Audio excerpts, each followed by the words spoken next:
Tenaga national Berhad DNB நிறுவனத்தின் முன்னாள் உதவி பொறியியலாளரான 51 வயதுடைய ஷம்சூரி அகமட் சடீரி 4.3 மில்லியன் ரிங்கிட்டிற்கும் அதிகமான ஒப்பந்த மோசடி குற்றச்சாட்டில் குற்றத்தை ஒப்புக்கொண்டார்.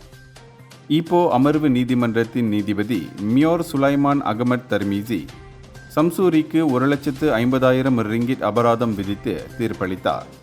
அது மட்டுமின்றி அவர் அபராதம் செலுத்த தவறினால் 6 மாதங்கள் சிறை தண்டனை விதிக்கப்படும் என்றும் உத்தரவிட்டார். டிஎன்பியின் கிந்தா மாவட்ட எரிசக்தி விநியோக பிரிவில் 2016 ஆண்டு ஆகஸ்ட் 1 தேதி ஷம்சூரி இந்த குற்றத்தை புரிந்துள்ளார்.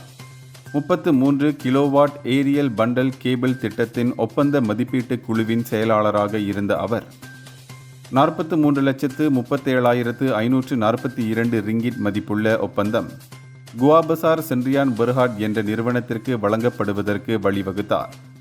இதற்காக அந்த நிறுவனத்திடமிருந்து 1,40,000 ரிங்கிட் தொகையை அவர்களுக்கு உதவியதற்காக லஞ்சமாக சில பினாமி நபர்கள் மூலம் கோலகங்சாரில் உள்ள ஒரு காப்பி கடையில் பெற்றுக்கொண்டார் என்பது நிரூபணமானது.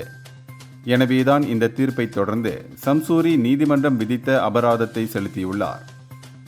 இந்தியர்களின் இதய குரல் மக்களோசை.